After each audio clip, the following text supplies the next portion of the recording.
Sabha today, Union Minister Arjun Ram Meghwal said the economic situation that the Congress had put the country before 2014 needs to be mentioned.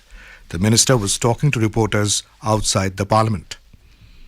जब अंतरिम budget पेश किया था उसी का ये पार्ट था कि 2014 में इन्होंने कैसी इकोनॉमिक सिचुएशन देश के सामने छोड़ी थी उसका जिक्र करना जरूरी है। तो उसी क्रम में उसी सिलसिले में ये पूरा निर्मला सीतारमण जी जो आपको सब्जेक्ट ध्यान में आया है उस पर कल फाइनेंस बिल पास हुआ है। आज हमारे यहाँ लोकसभा में 2-3 बिल हैं और वो व्हाइट पेपर वाला विषय भी आज चर्चा में रहेगा। On the other hand, after releasing the black paper against the government in New Delhi, Congress President Mallikarjun Kharge alleged that the current government doesn't talk about main issues like unemployment in the country. He alleged that discrimination has been done by the centre with non-BJP states like Kerala, Karnataka and Telangana. Senior BJP leader Ravi Shankar Prasad came down heavily on the Congress over its black paper. Talking to media outside Parliament, Mr. Prasad said the Congress-led UPA government was known for policy paralysis and the country's economy was in a fragile five during its rule. Information and Broadcasting Minister Anurag Thakur today claimed that Congress party is unable to tolerate the fact that Prime Minister Modi has given a corruption-free government. Mr. Thakur was talking to the media in New Delhi on Congress bringing black paper on government's 10-year tenure.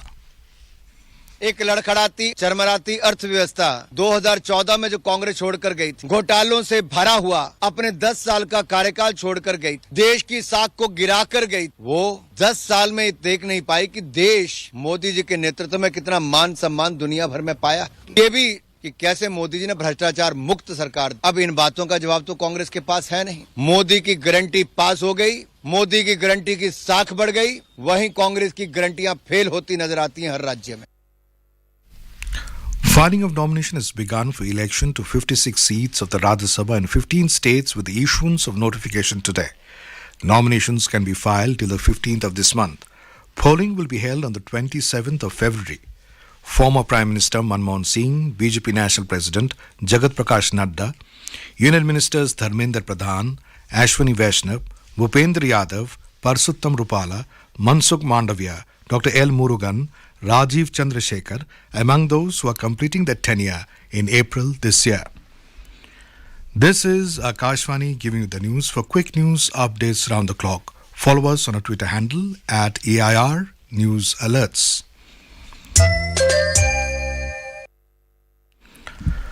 Prime Minister Narendra Modi has said the spiritual guru Srila Prabhupada was instrumental in taking Vaishnavism and the love for Lord Krishna to the entire world. Mr. Modi was addressing the program marking the 150th birth anniversary of Srila Prabhupada at Bharat Mandapam in New Delhi this afternoon. He said he has also experienced joy by following the teachings of Vaishnava saint Chaitanya Mahaprabhu.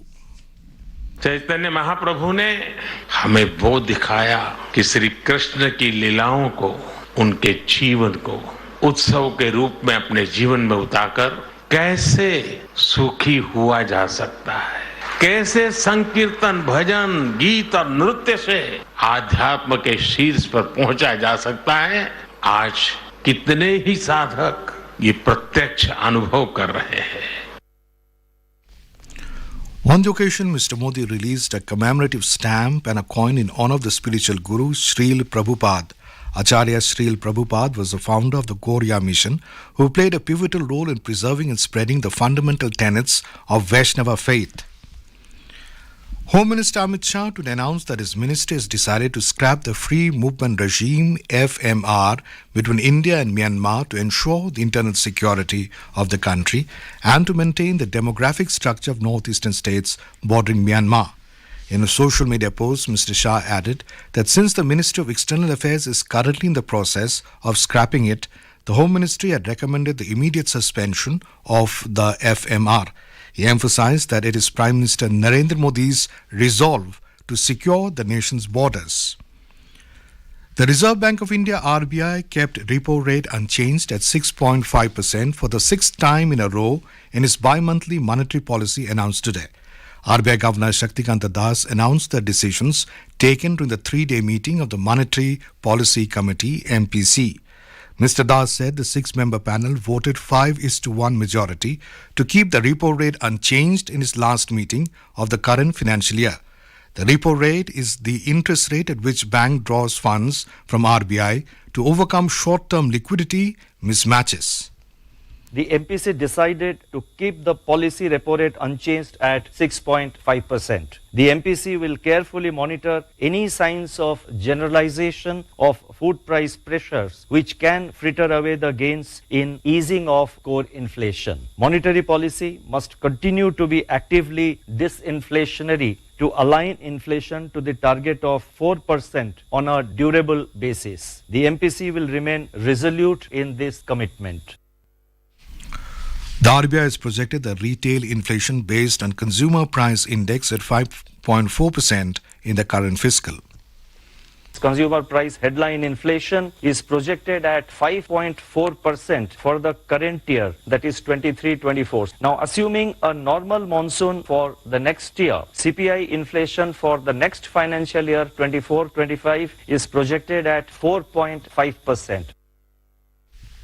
Mr. Das said the RBI expects real GDP growth for the next financial year at 7%.